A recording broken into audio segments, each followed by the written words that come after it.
ओम ओम शांति शांति भाई भाई जी। जी। ओम ओम शांति शांति भाई जी। ओम शांति। ओम शांति भाई जी। ओम शांति। ओम शांति भाई जी। ओम शांति। ओम शांति। ओम शांति भाई जी। 18वां अध्याय जो है वो मोक्ष संन्यास योग है। जो संन्यास है, दो प्रकार का संन्यास है। एक तो कर्म का संन्यास है, माना लौकिक कर्मों को त्याग देना। और दूसरा संन्यास कौन सा संन्यास है?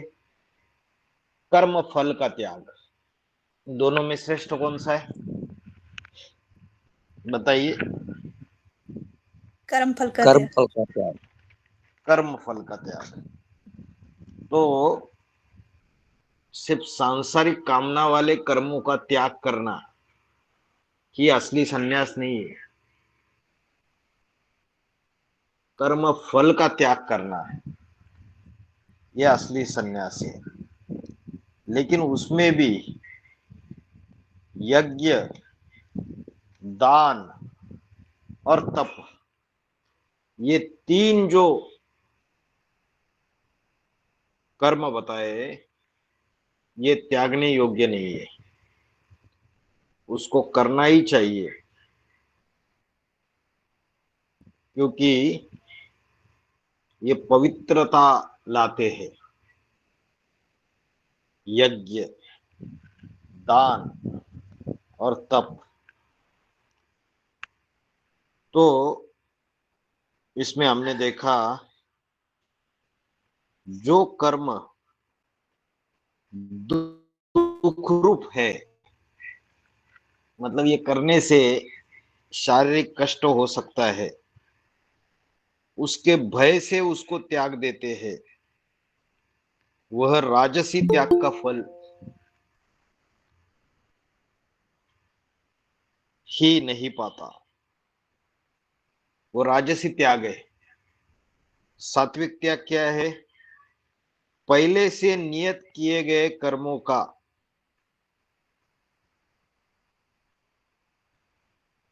परित्याग उचित नहीं है।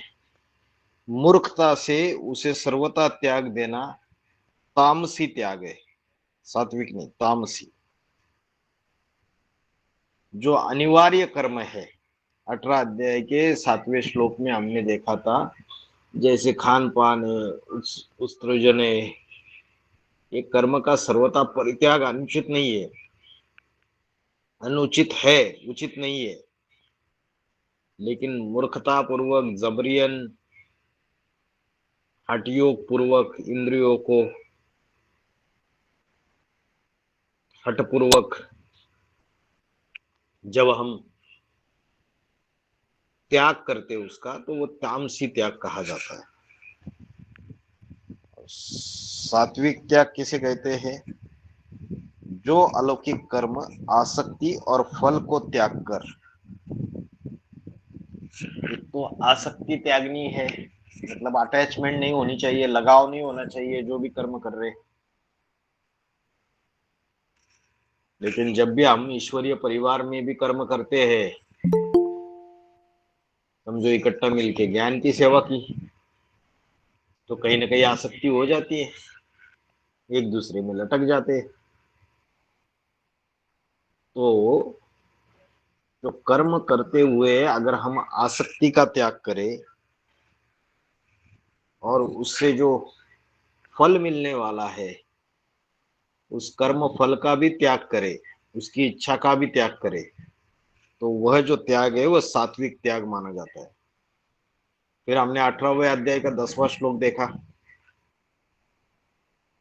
न द्वेष्ट कुशलम कर्म कुशले नानुषज्यते त्यागी सत्व समाविष्टो मेधावी छिन्न संशया।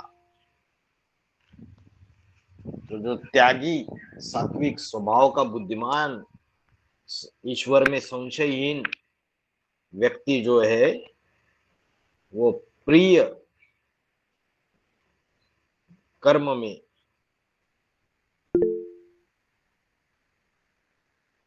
आसक्ति नहीं रखता है, और जो अप्रिय कर्म है उसको द्वेष नहीं करता है। ऐसा व्यक्ति जो है वो त्यागी है, सात्विक स्वभाव का है, संशयहीन है। तो ये 18वें अध्याय के 1 से लेकर 10 तक श्लोक हमने देखे थे पिछली बार। अभी हम आज देखेंगे 18वें अध्याय के 11 से लेकर 20 तक श्लोक। तो पिछले श्लोक में हम मुख्य चीज त्याग किस चीज का होना चाहिए, असली त्याग कौन सा है, सात्विक त्याग कौन सा है, राजसी त्याग कौन सा है, तामसी त्याग कौन सा है, जो त्यागी मनुष्य है उसके क्या लक्षण है, ये सारा हमने देखा था। अभी 18वें अध्याय के 11वें श्लोक में हम कंटिन्यू करते हैं। 10वें श्लोक में तो हम सात्विक त्यागी जो मनुष्य है, पुरुष है, उसका लक्षण देखा हमने कि वो कुशलता रहित माना अप्रिय कर्म से द्वेष नहीं करता और जो प्रिय कर्म है उसमें आसक्त नहीं होता है। ये 18वें अध्याय का 10वां श्लोक देखा हमने। अभी 18वें अध्याय का 11वां श्लोक देखते हैं। नहीं देहभृता शक्यम त्यक्तुम कर्माणि अशेषता यस्तु कर्म फल त्यागी सत्यागी इति अभिधीयते।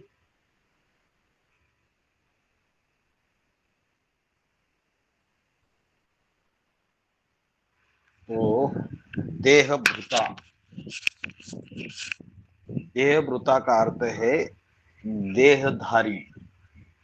18वें अध्याय का 11वां श्लोक, देहभृता देहधारी। ही का अर्थ है क्योंकि,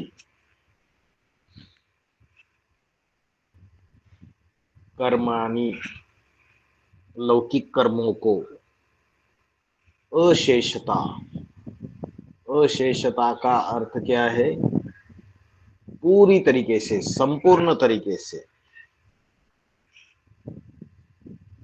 शक्यम न, समर्थ नहीं है।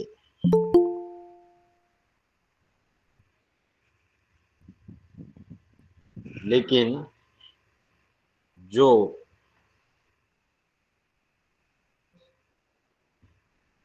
अभिधीयते माना कहलाता है, देहभृता देहधारी, अशेषता माना पूरी तरीके से, त्यक्तुम माना त्याग, शक्यम माना समर्थ, न माना नहीं। तो इस श्लोक में हम देखेंगे, इसका मीनिंग समझेंगे। क्योंकि जो देहधारी है कर्मों को पूरा त्यागने में समर्थ नहीं है।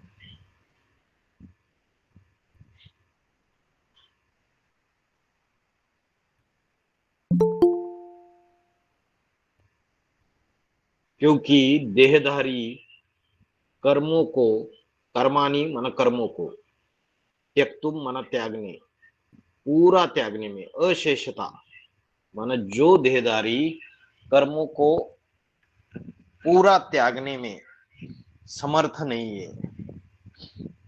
कौन से कर्मों को, लौकिक कर्मों को। और दूसरा बात है यस्तु कर्म फल त्यागी सत्यागी इति अभिधीयते। तो त्यागी पुरुष के लक्षण बताए जा रहे, किंतु जो पुरुष कर्म फल का, कर्म फल त्यागी, कर्म फल का सदाकाल त्यागी है, वह त्यागी है ऐसा कहा जाता है।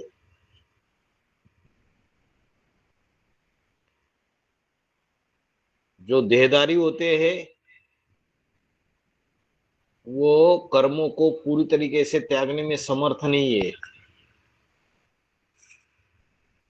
परमात्मा शिव जिस साधारण मनुष्य शरीर में प्रवेश करते हैं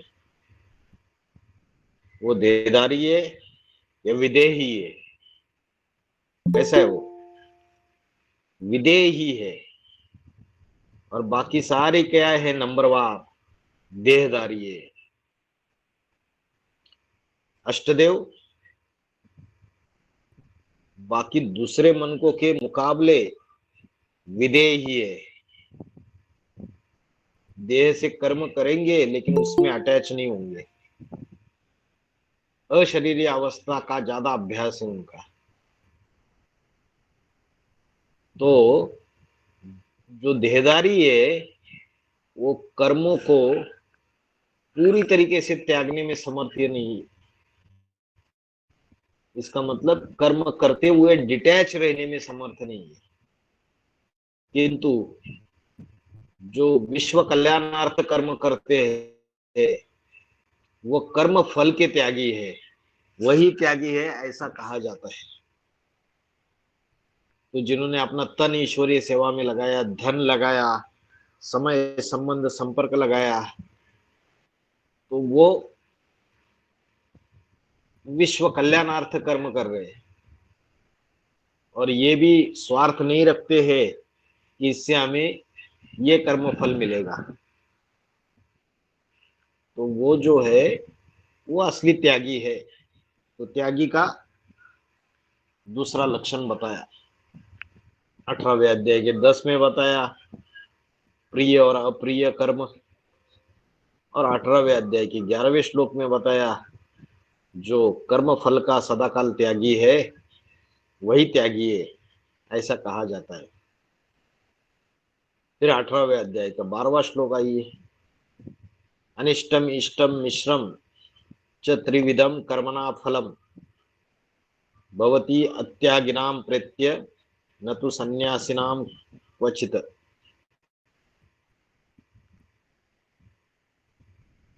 अनिष्टम, इष्टम, अनिष्ट का अर्थ क्या है? फिर से वही चीज है। अनिष्ट माना अप्रिय और इष्ट माना प्रिय। तीसरा बोला है मिश्रम। मिश्रम माना दोनों का मिश्रण, माना प्रिय भी और अप्रिय भी, दोनों का मिले हुए, दोनों प्रकार के। फिर यह बताया भवती, भवती का अर्थ है प्राप्त होता है। फिर अत्यागी नाम, अत्यागी नाम का अर्थ क्या है? फल का त्याग न करने वालों का, फल का त्याग न करने वालों का अत्यागी। जो फल का त्याग नहीं कर सकते वो हो गए अत्यागी नाम। फिर यह बताया प्रेत्य, प्रत्यय इस शब्द का अर्थ है मरकर। फिर बोला है क्वचित न, मतलब कहीं भी प्राप्त नहीं होता है। तो अनिष्ट शब्द है, इष्ट शब्द है, मिश्र शब्द है, इसमें त्रिविध, त्रिविधम माना तीन प्रकार के, प्रत्य माना मरकर। तो इस श्लोक का अर्थ क्या है? अनिष्टम इष्टम मिश्रम च त्रिविधम कर्मणा फलम। मतलब ये जो अप्रिय प्रिय व मिश्रित दोनों का मिलाप, ऐसे तीन प्रकार का फल किसके बाद बताई? जो अत्यागी नाम, जो त्याग न करने वालों को कर्म का अप्रिय प्रिय व मिश्रित तीन प्रकार का फल मरकर आगे के जन्मों में प्राप्त होता है। जो कर्म फल की इच्छा का त्याग नहीं करते हैं, जो किसी को इंजीनियर बनना है, डॉक्टर बनना है, वकील बनना है, तो कर्म फल की इच्छा तो रखेंगे ना कर्म करते हुए। आज की दुनिया में तो इच्छा रखेंगे, बोलेंगे अरे गीता में बोला है तो कर्म फल की इच्छा ही नहीं रखनी है, तो हम मेहनत कैसे करें, फिर कोई लक्ष्य ही नहीं है। तो जो कर्म फल के पाने की इच्छा का त्याग नहीं कर पाते हैं, उनको तो वो कर्म का फल प्राप्त होता ही हुए, चाहे अनचाहा हो, चाहे प्रिय हो, या दोनों का मिश्रण हो। इस दुनिया में अगर वो मर भी गए तो आगे के जन्म में प्राप्त होगा ही होगा। किंतु जो मोक्ष की आशा रखने वाले सन्यासी है, उनको कभी प्राप्त नहीं होता है। क्या प्राप्त नहीं होता है?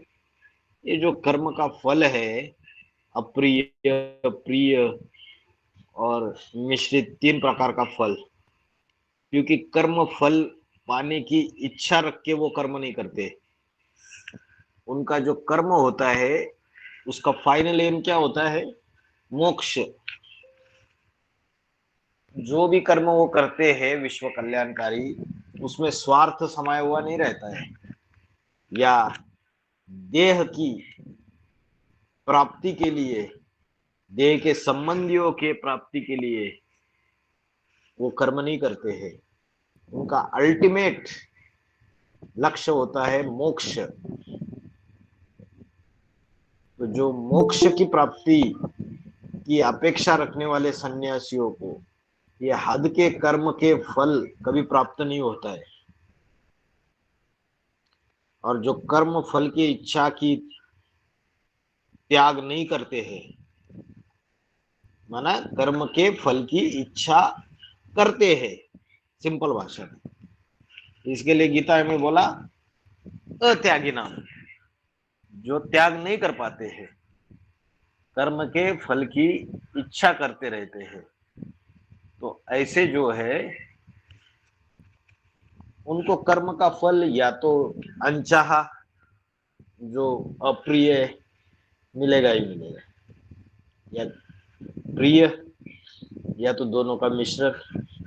इस जन्म में नहीं बन पाए डॉक्टर, मेहनत की, ड्रॉप आउट हो गए, एग्जाम पास नहीं हो पाए, बहुत हिम्मत की, अगले जन्म में बन जाएंगे।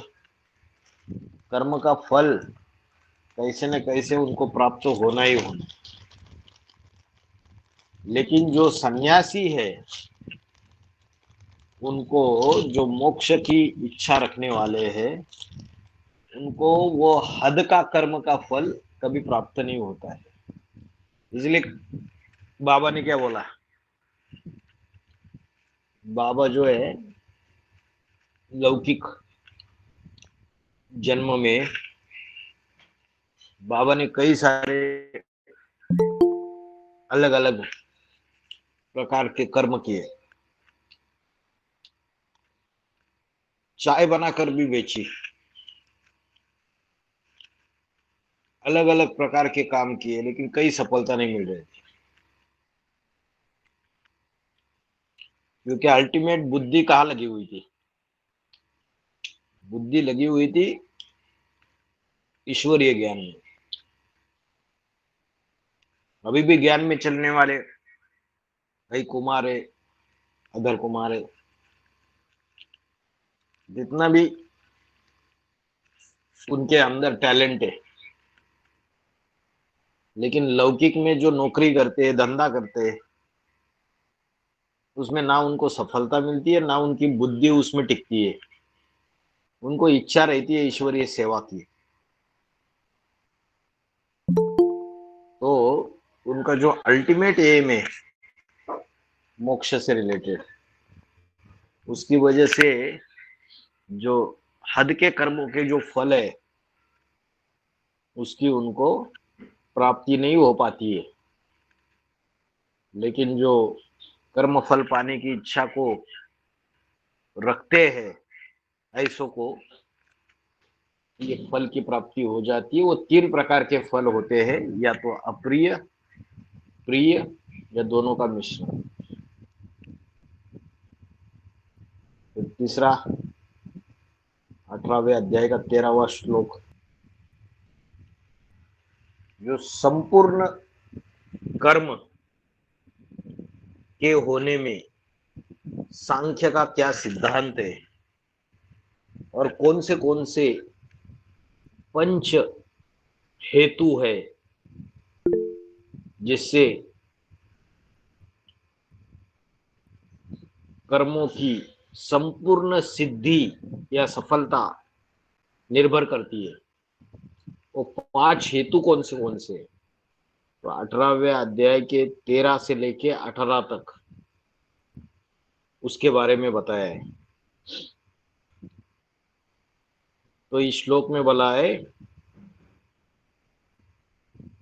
पंच एतानि महाबाहो कारणानि निबोध में सांख्ये कृतान्ते प्रोक्तानि सिद्धये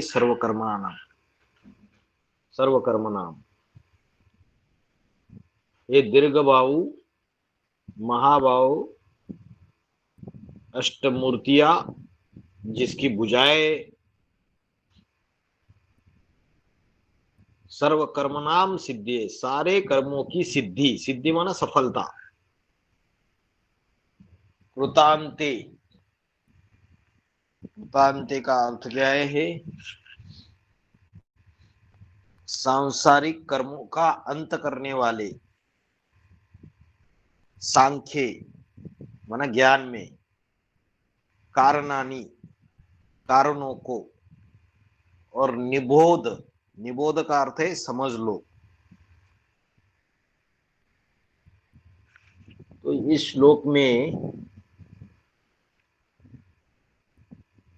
ये बताया है, भगवान ये बोलते हैं अर्जुन को कि जो अच्छे बुरे जो भी कर्म है उनकी संपूर्ण सफलता के लिए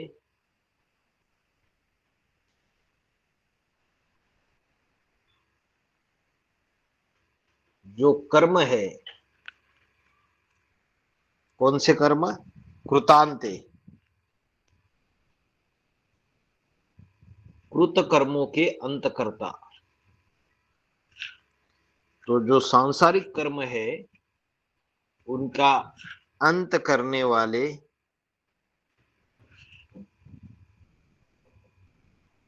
मेरे सांख्य योग में इन 5 कहे गए कारणों को समझ ले। तो इस श्लोक में यही बोला है, कर्मों की संपूर्ण सफलता, हम जो भी कर्म कर रहे हैं, चाहे ईश्वरीय ज्ञान में चलते हुए जो कर्म कर रहे हैं, उनकी संपूर्ण सफलता अगर चाहिए तो उसके लिए हमको 5 जो कारण है, उसके हेतु है, उनको समझना पड़ेगा। इतना ही इस श्लोक में बताया है। कर्मों की संपूर्ण सफलता प्राप्त करने के लिए उनके जो 5 कारण है उनको समझना पड़ेगा। तो 5 कारण कौन से जिससे कर्मों में संपूर्ण सफलता मिल सकती है?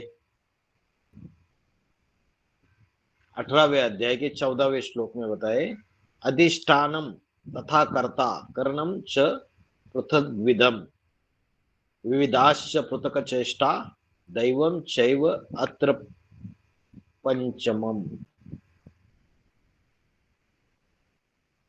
अधिष्ठानम,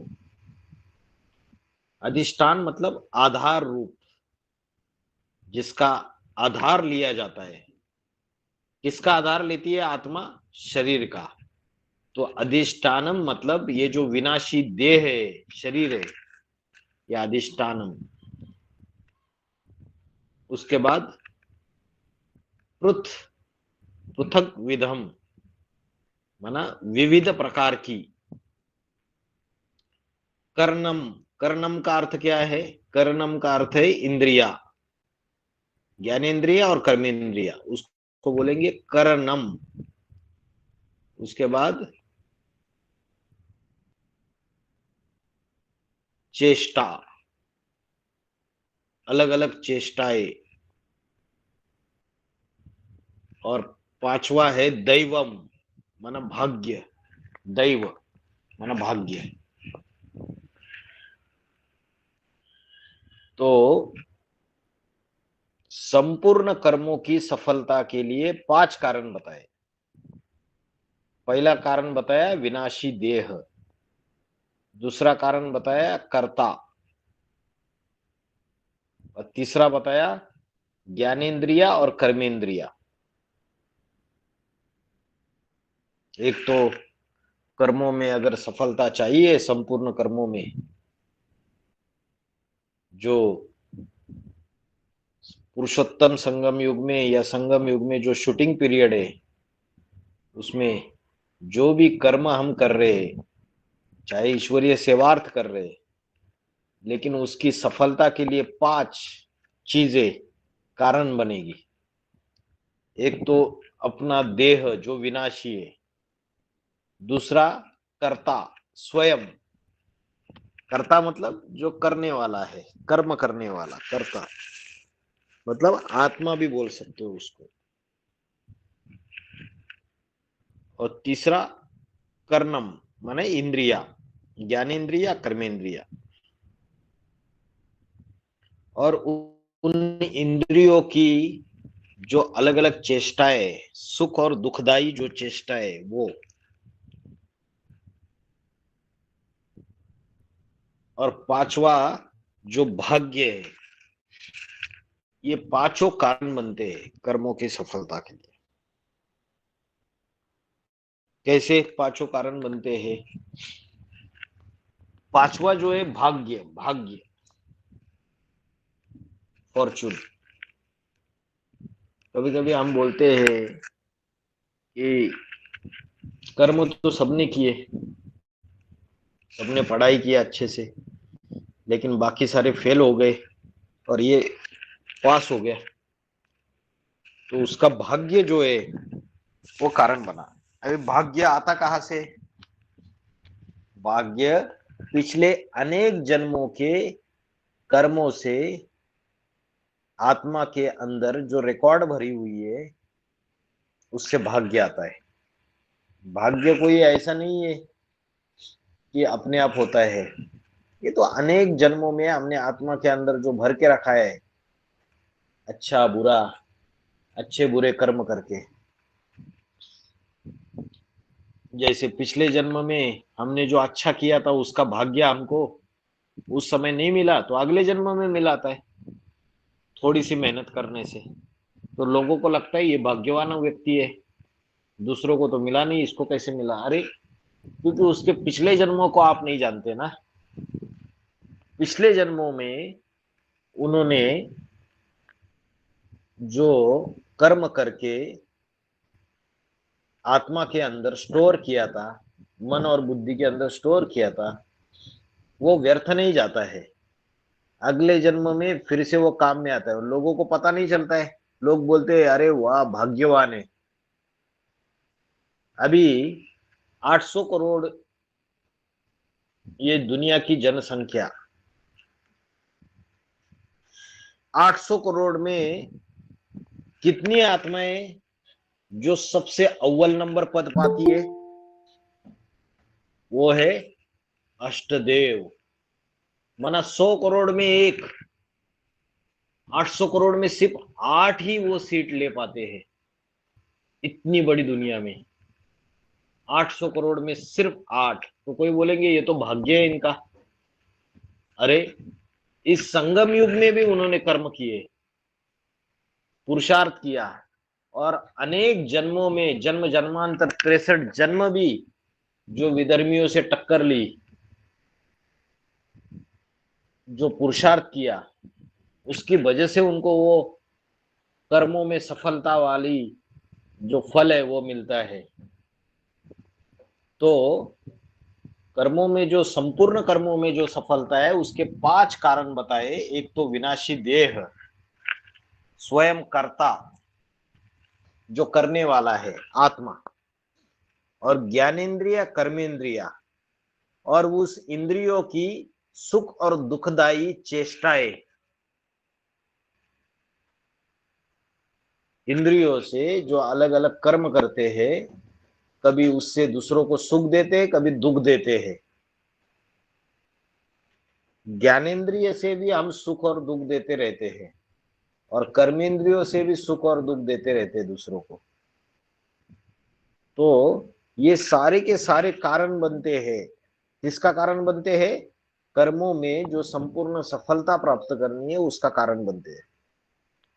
इसलिए बाबा ने मुरली में बोला, लंबे समय का पुरुषार्थ अंत में काम आवेगा।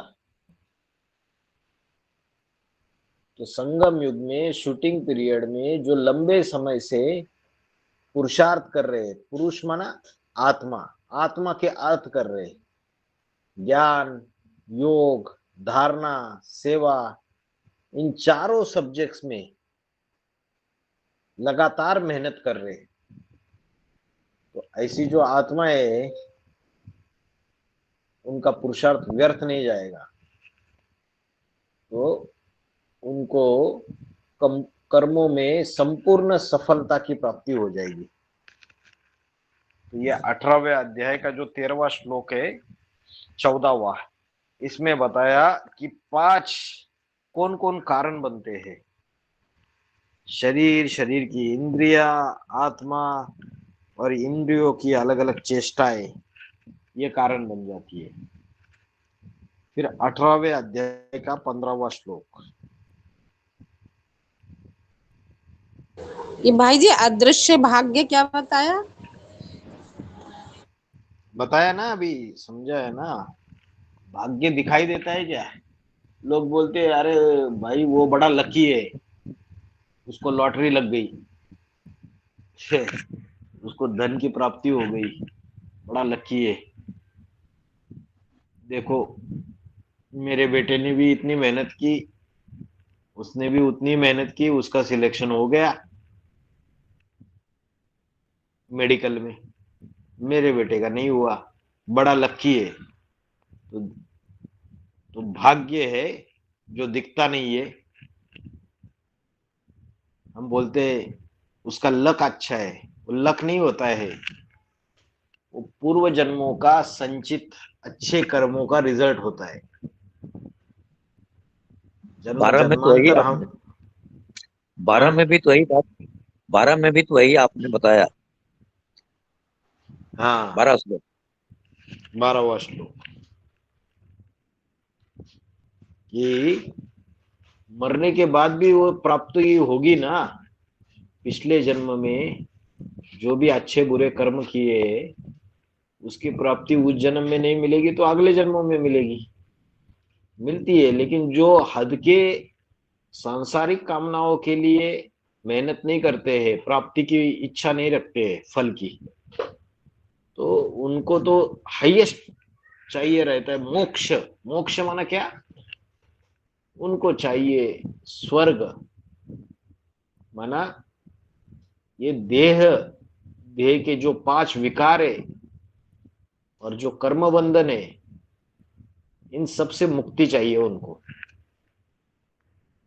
हाईएस्ट आत्मिक स्थिति, जहां शरीर का भान ही न हो, अतीन्द्रिय सुख हो, कर्मातीत अवस्था हो। उसके लिए जो प्राप्ति करने वाले हैं उनको ये हद के जो भी कर्मों का फल जो है वो प्राप्त नहीं होता है, लेकिन दूसरों को तो मरकर भी प्राप्त होता है। तो 5 कारण बताए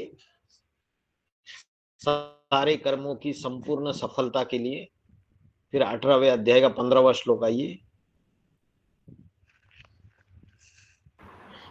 भाई जी हाँ ये विनाशी देह बताया और इसमें इंद्रियां, ज्ञान इंद्रियां बताई, तो देह के अंदर ही तो है ये इंद्रियां और ज्ञान इंद्रियां। हाँ जी, देह के अंदर ही इंद्रिया है। तो इसमें अंतर क्या है? बाजी मैं बोलूं एक है 5 ज्ञानेन्द्रिय, 5 कर्मेंद्रिया, इनसे देह बनता है। लेकिन ये 5 ज्ञानेंद्रिय और 5 कर्मेंद्रिय छोड़ के भी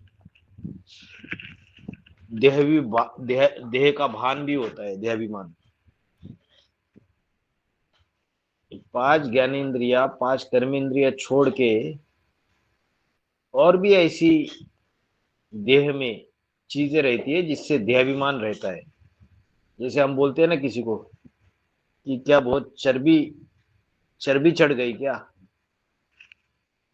मतलब उसको एक्स्ट्रा चर्बी चढ़ी रहती है। एक्स्ट्रा शरीर पे चर्बी चढ़ी है तो उसका देहाभिमान ज्यादा होता है। तो इंद्रिया तो है ही, लेकिन जो देह बनता है उसमें उन इंद्रियों की जो प्रबलता रहती है उससे एक्स्ट्रा देहाभिमान रहता है। तो इसलिए बोला वो जो देह है वो भी कारण बनती है। देह मतलब इधर देहाभिमान से ले सकते हो आप। इसलिए बोला रावण के जो 10 सिर है उसके ऊपर जो गधा है वो देहाभिमान है। 5 विकार अलग और देहाभिमान अलग, वो उनका भी बाप है, वो देह को रिप्रेजेंट करता है। और ये 5 ज्ञानेंद्रिया और 5 कर्मेंद्रिया और सुख दुख देने वाली चेष्टाएं और भाग्य 5वां, ये 5 कारण बनते हैं। सूक्ष्म में समझना पड़ेगा इधर देह को आपको। 18वें अध्याय का 15वां श्लोक, शरीर वांग नो भी यत कर्म प्रारभते नरा न्यायम व विपरीतम व पंच एते तस्य हेतव। शरीर वाम नो भी, इसका अर्थ है शरीर वाणी और मन। शरीर वाम मनो भी, शरीर वाणी और मन द्वारा है।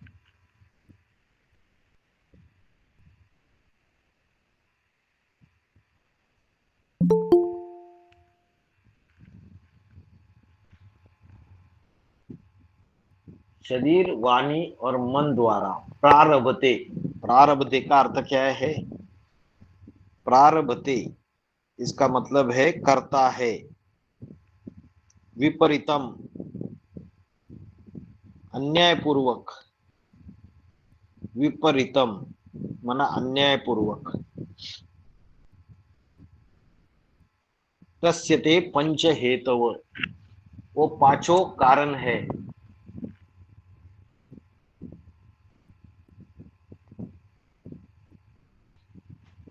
न्याय से और विपरीत माना अन्यायपूर्वक। तो शरीर वाणी और मन द्वारा न्याय से अथवा अन्यायपूर्वक। न्याय क्या है? जो परमात्मा की श्रीमत है मुरली और अव्यक्त वाणी में, वो न्याय है। और अन्याय क्या है? कि बाबा की श्रीमत फॉलो न करते हुए मनमानी तरीके से कर्म करना, वो अन्याय है। तो इस श्लोक में बताया शरीर वाणी और मन द्वारा न्याय से अथवा अन्याय पूर्वक जो कर्म मनुष्य करता है, नर प्रारभते, जो कर्म मनुष्य करता है उसके ये सभी 5 कारण है। ये ऊपर जो 5 कारण बताए वो 5 कारण ही, उसकी वजह से ही मनुष्य क्या करता है? शरीर वाणी और मन द्वारा या तो श्रीमत के अनुकूल कर्म करता है या श्रीमत के प्रतिकूल अच्छे बुरे कर्म करता है। और वो जो कर्म करता है उसके कारण कौन से? वही ऊपर जो 5 बताए, इस कारण करता है वो ये सभी कर्म। कौन से कारण बताए? विनाशी देह, ज्ञानेन्द्रिया, कर्मेंद्रिया, आत्मा और उन इंद्रियों की सुखदायी और दुखदायी चेष्टाएं और भाग्य। तो हम आज जो भी कर्म कर रहे हैं, अच्छे या बुरे, श्रीमत के अनुकूल व प्रतिकूल, इसका मूल कारण है कि ये जो 5 कारण है ये हमसे ये सारी चीजें करवा रहे हैं। अभी 18वें अध्याय का 16वां श्लोक आ जाइए। 15वें श्लोक में तो इतना ही बोला, शरीर, वाणी और मन द्वारा न्याय और अन्याय पूर्वक जो भी कर्म करते हैं उस कर्म का जो कारण है वो ऊपर जो 5 लिखे हुए 18वें अध्याय के 14वें में लिखे हुए वही 5 कारण है, ये लिखा है। फिर 18वें अध्याय का 16वां श्लोक, तत्र एवं सती कर्तारम आत्मानं केवलम तुयो पश्यति अकृत बुद्धित्वात् न स पश्यति दुर्मति। सती का अर्थ सती, कर्तारम, कर्तारम माना करने वाला, और सती माना ऐसे होने पर। उसके बाद अकृत बुद्धित्वात्, 16वां, अकृत बुद्धित्वात् माना कच्ची बुद्धि, जिसकी बुद्धि कच्ची है,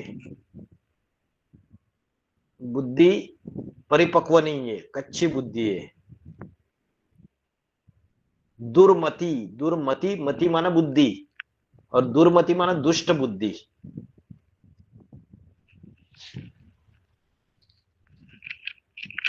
तो ये 5 कारण बनते हैं अच्छे और बुरे कर्मों में। लेकिन अगर कोई पुरुष ये 5 कारण होने पर भी अपनी अल्प बुद्धि के कारण केवलम आत्मानम कर्तारम, केवल अपने को ही कर्ता मानता है कि मैंने किया, मैं करता हूं, मैंने ये सभी किया, तो अपने को ही सब कुछ मानता है कि मैंने ही किया करके,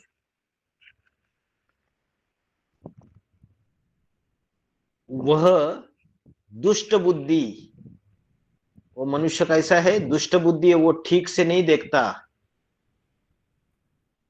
उसको समझ में नहीं आता है। वो अहंकारवश क्या समझता है कि मैंने किया है, जबकि उसने जो भी अच्छे बुरे कर्म किए वाणी से, मन से, कर्म से, न्याय पूर्वक, श्रीमत के अनुकूल, श्रीमत के प्रतिकूल, उसका कारण वो 5 चीजें हैं। लेकिन जो अल्प बुद्धि वाले हैं वो बोलते हैं हमने ही किया ये सब कुछ। तो वो दुष्ट बुद्धि ये जो बात समझते हैं वो ठीक नहीं समझते या ठीक नहीं देखता है। जो समझता है मैंने किया, वो उसका अहंकार है।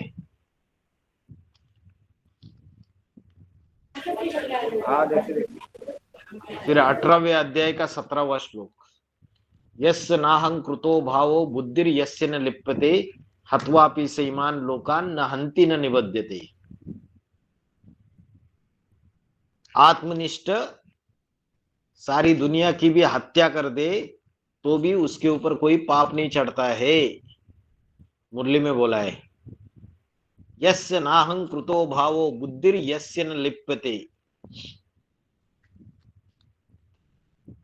हत्वा, हत्वा माना हत्या कर कर, मार कर, न हंति न निबंधते, तो भी वो नहीं मारता है, मारकर भी नहीं मारता है। हंति न निबद्धते, न बंधायमान होता है, न कर्मों का कोई लेपचिप चढ़ता है।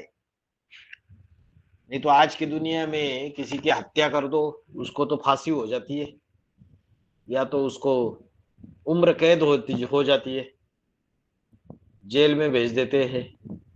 लेकिन जिसको मैंने किया यस्य नाहंकृतो भावो, जिसको ये अहंकार नहीं है कि मैंने किया, और यस्य बुद्धि न लिप्यते, और जिसकी बुद्धि संसार में लिप्त नहीं होती है, एक ईश्वर के सिवाय, एक परमात्मा के सिवाय किसी में भी जिसकी बुद्धि लिप्त नहीं होती है।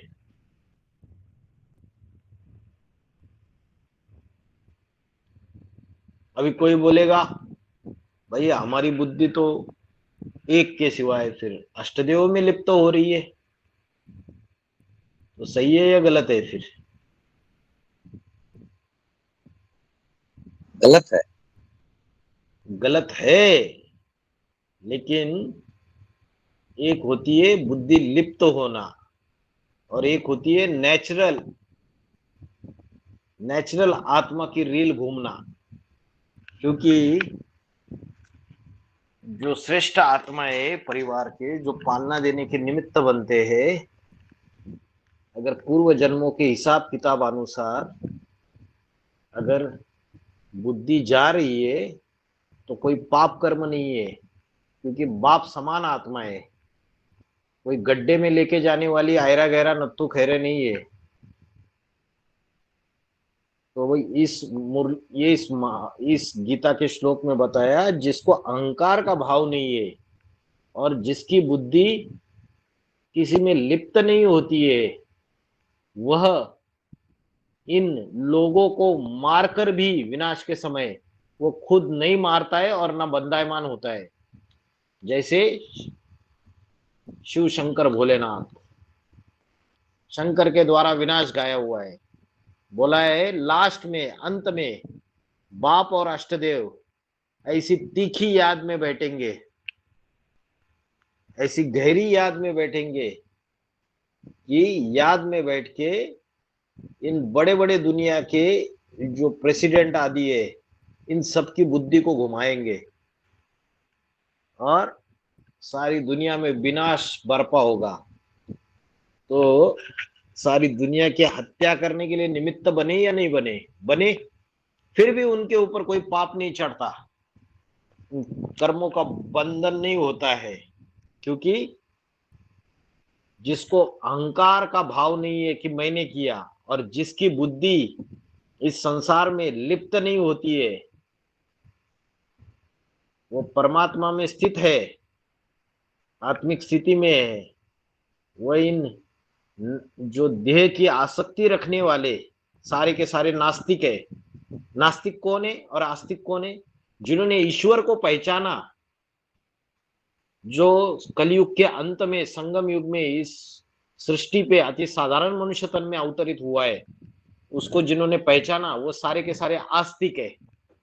पहचाना और उसके रास्ते पर चले, उसने जो मार्गदर्शन किया, उसने जो ज्ञान दिया, उस ज्ञान को अपने जीवन में धारण किया, वो सारे आस्तिक है। और वो आस्तिक छोड़ के बाकी सारी दुनिया जो है 700-800 करोड़, वो सारे के सारे नास्तिक है, क्योंकि उस ईश्वर को जो साधारण तन में आया है उसको पहचाना नहीं। तो ऐसे जो नास्तिक है, जो देह से आसक्त है, ऐसे लोगों को विनाश के समय मारकर भी नहीं मरता है और ना बंदायमान होता है। तो उस पुरुष की ये विशेषता बताई, उसमें अहंकार का भाव नहीं है और जिसकी बुद्धि लिप्त नहीं होती है। 18वें अध्याय के 16वें श्लोक में बोला कि जिसको यह अहंकार रहता है अल्प बुद्धि के कारण, ये मैंने किया, ये मैं करता हूं, मैंने किया है, ये वह दुष्ट बुद्धि व्यक्ति ठीक से नहीं देख पाता है, ठीक से नहीं समझता है। लेकिन 3 अध्याय के 27 श्लोक में भी यही बोला, प्रकृति क्रिया बनाने गुण्य कर्माणि सर्वसा अहंकार भी मूढ़ा आत्मा करता हमेति मंगते। प्रकृति क्रियमानानि गुणे कर्माणि सर्वशा अहंकार विमूढ़ात्मा मिथ्याचारा समुच्यते। वो क्या समझता है? प्रकृति क्रियमानानि गुणे कर्माणि सर्वशा, जो प्रकृति है वो गुण और कर्मों से, अपने जो प्रकृति के गुण होते हैं सतो रजो तमो, उससे ही सारे कार्य होते हैं सर्वशा। लेकिन अहंकार विमूढ़ आत्मा, जो अहंकारी पुरुष है वो क्या समझता है? मिथ्याचारा समुच्यते, वो समझता है मैंने किया है ये सब कुछ, पाखंड दिखावा करता है कि ये सब कुछ मैं कर रहा हूं। जैसे हमने देखा कि 5 कारण है, उसमें क्या है? शरीर है। शरीर क्या हो गई? प्रकृति हो गई। प्रकृति क्रियमाणानि गुणे कर्माणि सर्वशः। तो शरीर, शरीर की इंद्रिया, ये सारी प्रकृति ही हो गई, एक ही अर्थ है। और आत्मा, और क्या बताया? जो इंद्रियों से जो चेष्टाएं करते हैं, इंद्रियों से चेष्टाएं करते हैं, तो प्रकृति के गुणों से संबंध आया, सतो रजो तमो। और भाग्य, तो जो अहंकारी मनुष्य है वो दुष्ट बुद्धि से इस बात को समझ नहीं पाता है, वो समझता है मैंने किया। लेकिन जिसके अंदर अहंकार भाव नहीं है, जिसकी बुद्धि लिप्त नहीं होती है संसार में, वह देह आसक्त नास्तिक लोगों को मारकर भी नहीं मारता और ना बंधायमान होता है। यह 18वें अध्याय के 17वें श्लोक में बताया। अच्छा श्लोक है, इसको रट लो। यस्य नाहंकृतो भावो बुद्धिर यस्य न लिप्यते हत्वा पीसा इमान लोकान न हंति न निबध्यते। फिर 18वें अध्याय का 18वां श्लोक, ज्ञानम ज्ञेयम परिज्ञाता त्रिविधा कर्म चोदना कर्णम कर्म कर्ता इति त्रिविधा कर्म संग्रह। कर्म चोदना माना कर्म की प्रेरणा, कर्म को प्रेरक करने वाले। प्रेरक, प्रेरणा माना इंस्पिरेशन। जो कर्म करने के पीछे इंस्पिरेशन रहती है। कर्म क्यों करता है मनुष्य? कुछ कारण रहता है ना, कुछ प्रेरणा मिलती है तब कर्म करता है। क्या प्रेरणा करती है, मिलती है? एक तो ज्ञान,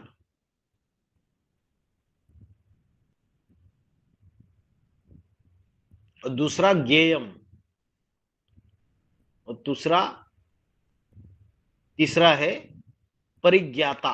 परिज्ञाता माना समझदार। जो समझदार व्यक्ति है, जो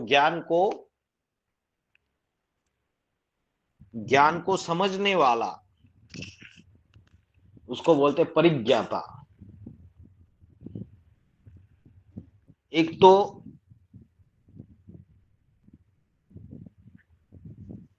हमने किसी को बताया कि भगवान इस सृष्टि पे अवतरित हो चुके हैं साधारण मनुष्य शरीर में, और ये कलयुग का अंतिम समय है, और अभी थोड़े ही समय में नई दुनिया सतयुग आने वाला है और कलयुग का विनाश होने वाला है। तो जिस व्यक्ति ने सुना, उसको थोड़ा सा क्या मिल गया? ज्ञान मिल गया। ज्ञेयम, तो उसको, उसके बुद्धि में ये बात जानने योग्य, ये बात जो बताई है हमने, ये उसके बुद्धि में जानने योग्य थी, और उसने जानने की कोशिश की, और फिर वो खुद व्यक्ति, उसके अंदर जितनी समझदारी है, इन तीनों कारण से जो ज्ञान उसको मिला, उसकी अपनी बुद्धि की समझदारी, और वो जो बात जो जानने योग्य, जिसकी जिज्ञासा थी उसको, एक तो उसकी जिज्ञासा के बाद जो ज्ञान की बात उसको समझ में, ज्ञान की बात बताई गई, और उसमें उसकी जो बुद्धि की जो समझदारी है, ये तीनों चीजों का जब कॉम्बिनेशन हो गया, तो क्या कर्म किया? उसने बोला ठीक है, मैं 7 दिन का कोर्स करूंगा। तो 7 दिन का कोर्स ये क्या हो गया? कर्म हो गया। और उसको प्रेरक कौन बने? उसको प्रेरक बने ज्ञान, उसकी जिज्ञासा, और उसकी बुद्धि की समझदारी। अभी ये किसी भी चीज के लिए अप्लाई कर सकते हैं। तो कर्म का जो प्रेरक है, ये 3 चीजें हैं। ज्ञान, वो समझदार व्यक्ति जिसके अंदर जिसकी बुद्धि है, और तीसरा उसकी जिज्ञासा। ये तीनों उसको कर्म करने के लिए प्रेरणा देती है, चाहे वो कोई भी कर्म रहे, फिर अच्छा कर्म या बुरा कर्म, लौकिक कर्म या अलौकिक कर्म। फिर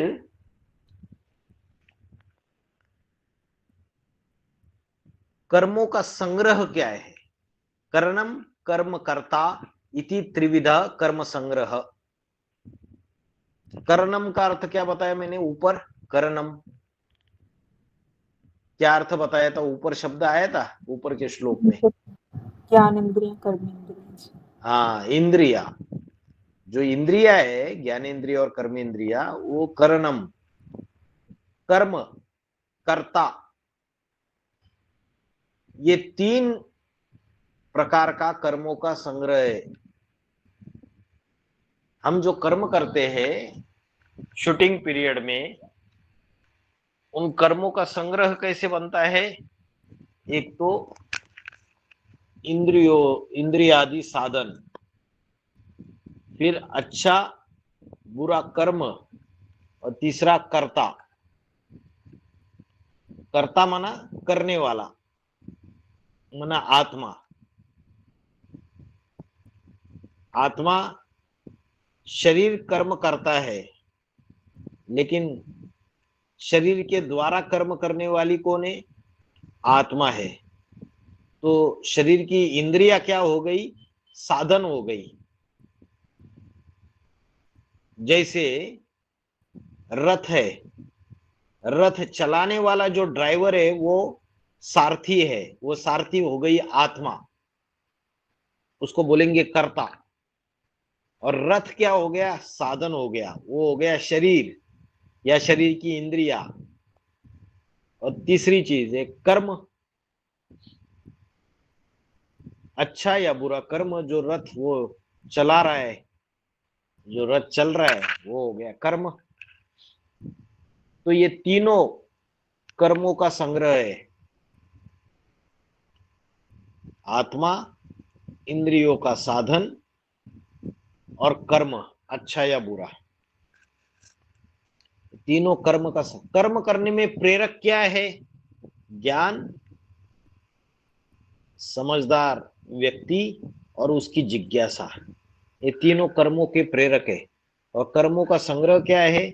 इंद्रियादि साधन, कर्ता जो उसको इंद्रियों द्वारा कर्म करने वाला है, और कर्म इंद्रियों द्वारा कर्म करने वाला कर्ता।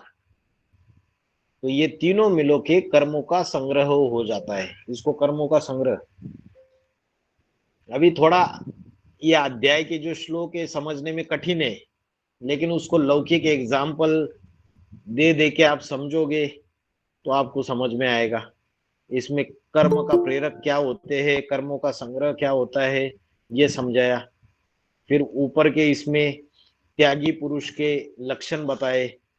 फिर उसके बाद में आपको कर्मों में जो सफलता है वो करने के लिए 5 कारण बताए।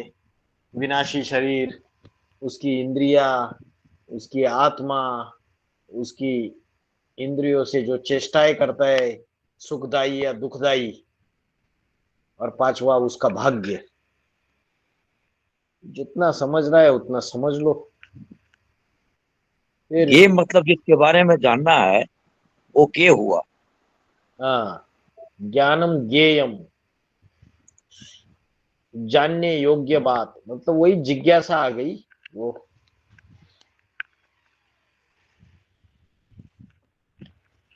पहले जिज्ञासा आती है, फिर ज्ञान, और जो ज्ञान धारण करने वाला व्यक्ति, ये 3 चीजें हो गई, जो उसकी जो समझदारी है, बुद्धि बोलो उसको।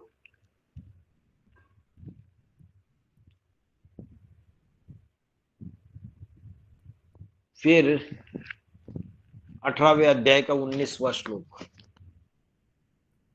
ज्ञानम कर्म च कर्ता च त्रिधा एव गुण भेदता प्रोच्यते गुण संख्याने यथावत शृणुतानि अपि।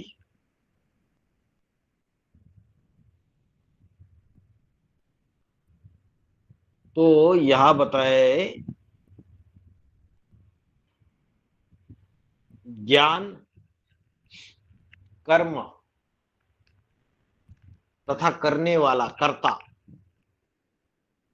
रमेश खाना खा रहा है, तो इसमें कर्ता कौन हो गया? रमेश कर्ता रमेश कर्ता हो गया। और कर्म क्या? खाना खाना खाना हुआ, हाँ, खाना। क्या खा रहा है? खाना रोटी खा खा रहा है ऑब्जेक्ट। हाँ, रोटी खा रहा है, तो ये कर्म हो गया। तो यहाँ पे क्या बोला 19वें श्लोक में? ज्ञानम कर्म च कर्ता च त्रिधा एव गुण भेदताः। ये जो ज्ञान है, कर्म है और करने वाला कर्ता है, ये तीनों भी गुणों के भेद से 3 प्रकार के ही कहे जाते हैं। मतलब ज्ञान भी 3 प्रकार का है। सत्व रूपी ज्ञान, राजसी ज्ञान और तामसी ज्ञान। और जो कर्म है वो भी 3 प्रकार का है। सात्विक कर्म, राजसी कर्म और तामसी कर्म। जैसे हमने पीछे देखा, सात्विक त्याग क्या है, राजसी त्याग क्या है, तामसी त्याग क्या है। और हमने पहले ये भी देखा था ना, यज्ञ, सात्विक यज्ञ किसे कहते हैं? यज्ञ, दान, तप। सात्विक यज्ञ, राजसी यज्ञ, तामसी यज्ञ। सात्विक दान, राजसी दान, तामसी दान। और तप, सात्विक तप क्या है, राजसी तप क्या है, तामसी तप क्या है। वैसे ही सात्विक ज्ञान, सात्विक कर्म और सात्विक कर्ता। राजसी ज्ञान, राजसी कर्म और राजसी कर्ता। तो ये सभी इन तीनों गुणों में भी इनके अलग अलग 3-3 प्रकार है। तो भगवान बोलते हैं अर्जुन को, इन तीनों सात्विक, राजसी और तामसी, इन तीनों गुणों में ये ज्ञान, कर्म और कर्ता, ये तीनों का विभाजन हुआ है। वो भी तू मेरे से यथार्थ रीति से सुन। सुनो, सुनो माना सुन, तानी माना उन्हें भी, यथावत माना यथार्थ रीति से। ज्ञानम कर्म च कर्ता च त्रिधा एव गुण भेदता प्रोच्यते गुण संख्याने यथावत शृणुतानि अपि। उसके बाद 18वें अध्याय का 20वां श्लोक। मतलब ये तीनों 3 प्रकार के गुणों के भेद से है, सात्विक, राजसी, तामसी। इतना ही बताया है। कौन कौन? ज्ञान, कर्म और कर्ता। तो अभी 18वें अध्याय के 20वें श्लोक में आपको ये पता चलेगा कि 18वें अध्याय का 20वां श्लोक कि सात्विक ज्ञान क्या है। सर्वभूतेषु येन एकम भावम अव्ययम इक्षते अविभक्तम विभुक्तेषु तत् ज्ञानम विद्धि सात्विकम। सर्वभूतेषु येन एकम भावम अव्ययम इक्षते। इक्षते का अर्थ क्या है? इक्षते माना देखता है। इक्षते माना देखता है। सर्वभूतेषु माना सब प्राणियों में।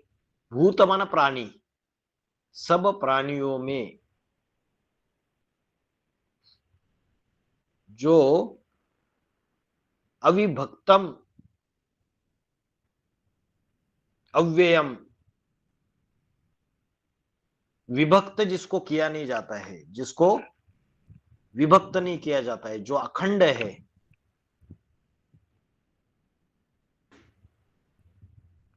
और जो अव्यय है, अव्यय माना अविनाशी, जिसकी शक्ति कभी व्यय नहीं होती है, खर्च नहीं होती है, जो अविनाशी है। तो जिस ज्ञान द्वारा अलग अलग सब प्राणियों में विभक्तेषु, जो अलग अलग, जो विभक्त हुए, जो अलग अलग हुए, अलग अलग सब प्राणियों में अखंड अविनाशी एक आत्मभाव को देखता है, उसे सात्विक ज्ञान कहा जाता है। इसका मतलब भक्ति मार्ग वाले कैसे निकालेंगे?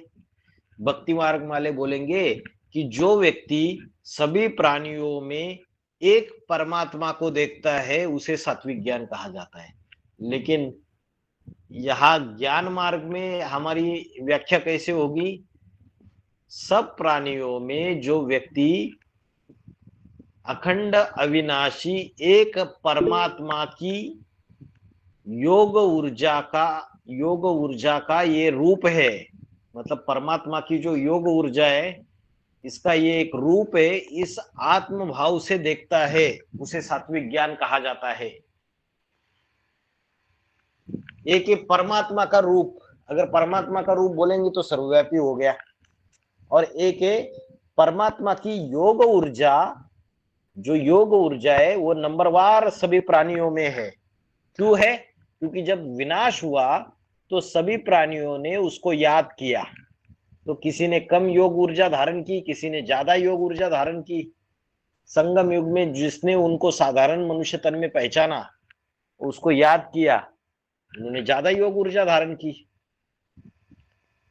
और किसी ने कम की, लेकिन नंबरवार सभी ने की। तो इसीलिए सारे दुनिया वाले क्या समझते हैं? सारे परमात्मा के अंश है। अरे परमात्मा के अंश नहीं, परमात्मा की जो योग ऊर्जा है वो सभी में नंबरवार विद्यमान है। तो जो व्यक्ति ये अलग अलग सब प्राणियों में अखंड अविनाशी एक आत्मभाव को देखता है, उसे सात्विक ज्ञान कहा जाता है। तो सात्विक ज्ञान जानने वाला मनुष्य है। सर्वभूतेषु येन एकम भावम अव्ययम इक्षते अविभक्तम विभक्तेषु तद ज्ञानम विद्धि सात्विकम। उसे सात्विक जान, विद्धि माना जानना। सब प्राणियों में, अलग अलग प्राणियों में जो अखंड अविनाशी एक आत्मभाव को देखता है। हम देख पाते हैं क्या सब में कि परमात्मा की योग ऊर्जा है? कोई गलत कर रहा है, हाँ, तो हम उससे दुश्मनी कर लेते हैं। हम ये थोड़ी समझते हैं कि इसके अंदर परमात्मा की योग ऊर्जा है। तो जो सात्विक ज्ञान है वो सभी को एक जैसा देखेगा, किसी हम लोग में को भेद देखना नहीं है, करेगा। सारे हम लोग को बाबा के देखना है बच्चे। कि उसको वही पार्ट प्ले करने के लिए मिला है बाबा से। हाँ, वो उसका पार्ट है। माया भी गलत पार्ट बजा रही है तो उसका पार्ट है, वो कल्याणकारी पार्ट है। बाबा ने ही उसको निमित्त बनाया है।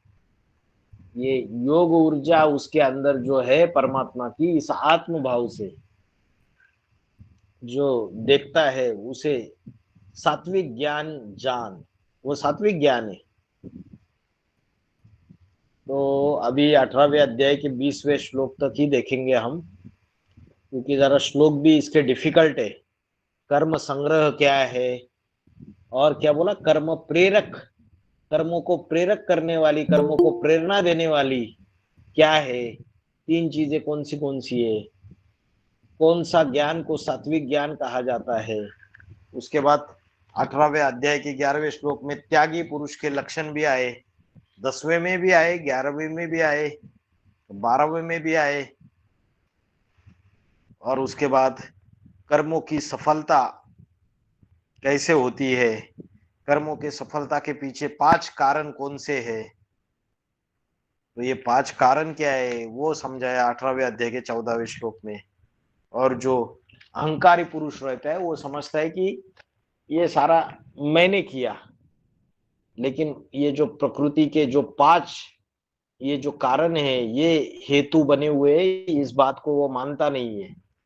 वो दुष्ट मति, दुष्ट बुद्धि है, वो इसी तरीके से संसार को देखता है।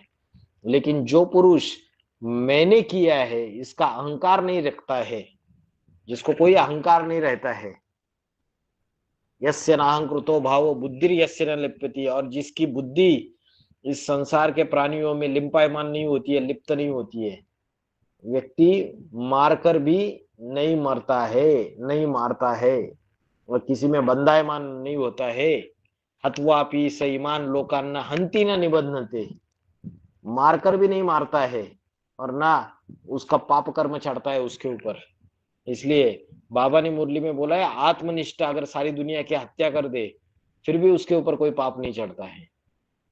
तो ये सारे श्लोकों का सार मैंने बता दिया आपको। समझ में आया है? थोड़ा बहुत जितना समझ में आया है देखिए, उसको फिर से रिवाइज कीजिए,